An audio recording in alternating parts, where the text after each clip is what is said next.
Good evening, everyone. Welcome to The Next Revolution. I'm Steve Hilton, and this is the home of positive populism, pro-worker, pro-family, pro-community, and especially pro-America.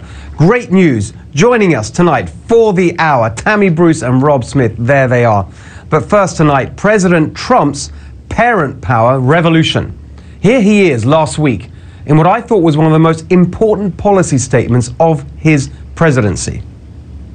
If schools do not reopen, the funding should go to parents to send their child to public, private, charter, religious, or homeschool of their choice.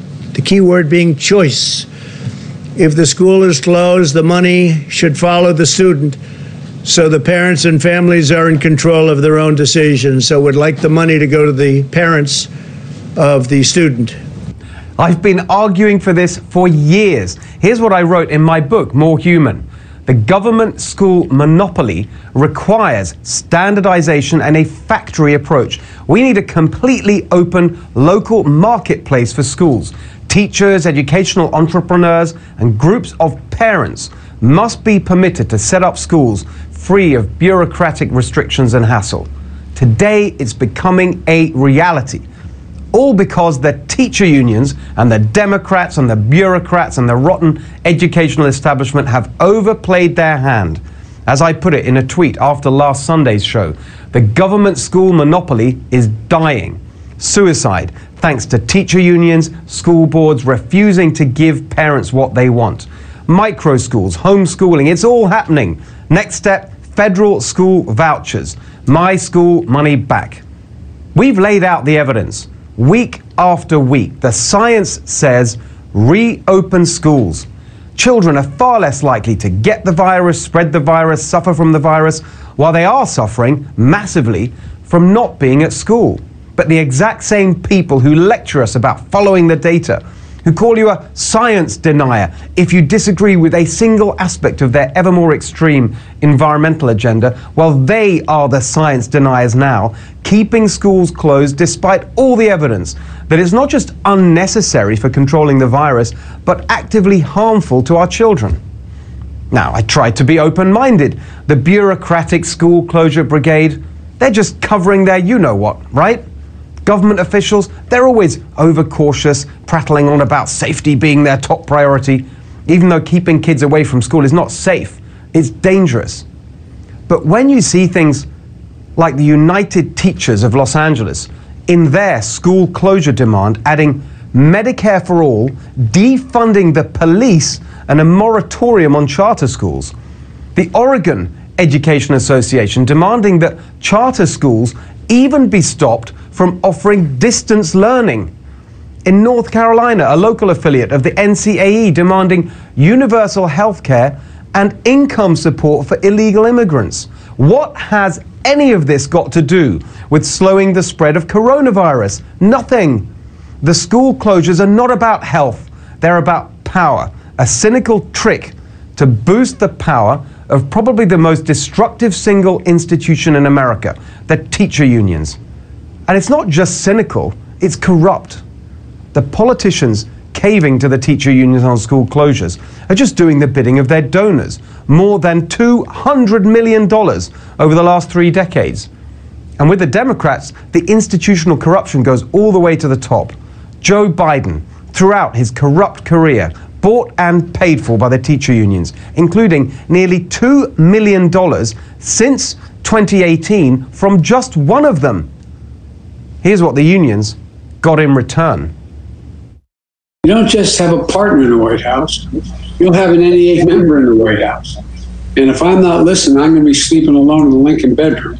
No privately funded charter school would receive, or private charter school would receive, a penny of federal money. None.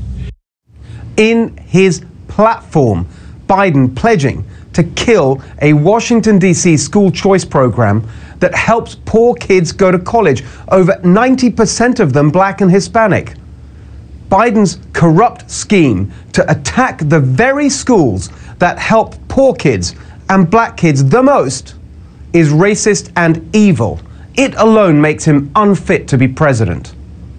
Well, parents, they can see through all the BS. They've had enough and they're not taking it anymore. 2 weeks ago, we launched our campaign.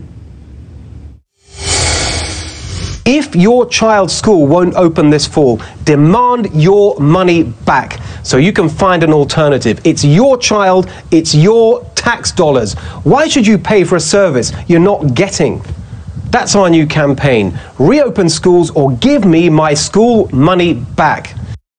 Now, parents all across America are rising up in this revolution to smash the government school monopoly. Last week, Jordan Seculo told us that hundreds of families had contacted the ACLJ about suing school closure districts. Here's that map as of Friday. Over 1,000 people from 46 states and DC.